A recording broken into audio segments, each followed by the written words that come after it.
This is our 13th annual report on Illinois government pensions. The report demonstrates that Pritzker administration has allowed the Illinois pension crisis to worsen. The unfunded government pension liabilities Springfield politicians placed on the shoulders of Illinois taxpayers have grown. The amount in liabilities grew over $2.1 billion, bringing the new total to $144 billion for 2019.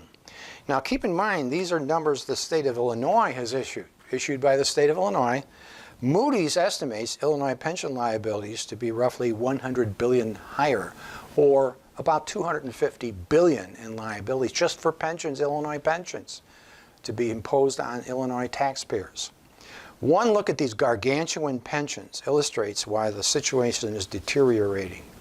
Leslie Heffitz retired from the University of Illinois at Chicago at the age of 55. His current annual pension is a mind-boggling $616,624.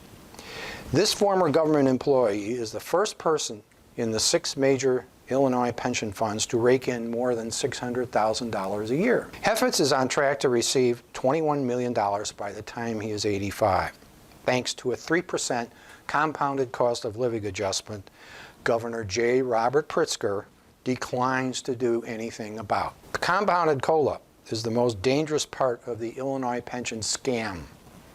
The 3% COLA can double a single government pension in 24 years.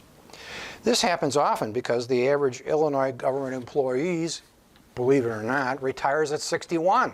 The IRS estimates for a person 65 years of age, his estimated life expectancy is 85. We can expect many government pensions to double by that age. A central figure responsible for the pension crisis is former Illinois Governor James Thompson. Thompson also retired at age 55 and currently receives a pension of $161,000 a year. Thompson was one of the key members of the state government who started the pension crisis. If not for his 3% compounded cost of living increase for retired Illinois government employees, the crisis would not be as bad as it is. An example of the crisis worsening is how the number of millionaire government retirees is growing. There are now 2,572 more government retirees receiving over $100,000 compared to last year. This brings the new total to 22,053 retired government employees receiving over $100,000 a year. Additionally, there are now 111,809 Illinois government pensioners collecting more than $50,000 in taxpayer funded payments yearly. This is an increase of 4,714 from last year, that total being 107,092.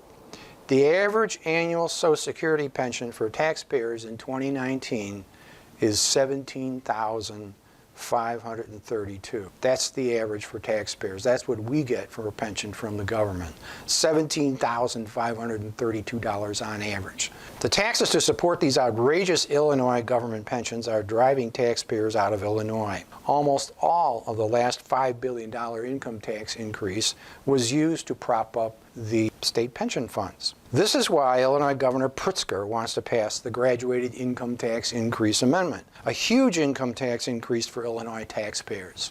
Instead of seeking pension reform, Pritzker wants another massive income tax increase. There's no reason to believe this amendment will only affect the rich. Pritzker passed a multi-million-dollar regressive tax increase, including the recent 19-cent Illinois gas tax hike. It is estimated Pritzker's gasoline tax will extract from Illinois taxpayers $1.2 billion more a year. There is every reason to believe the future tax hikes planned by Springfield politicians will affect the state's middle class and will be used to further prop up the state's lavish gold-plated pensions for retired government employees. Rather than placing more taxes on the backs of the state's most vulnerable citizens and plotting to increase taxes on the state's middle class, Pritzker should explore reform for the state's bankrupt pension plans for retired government employees.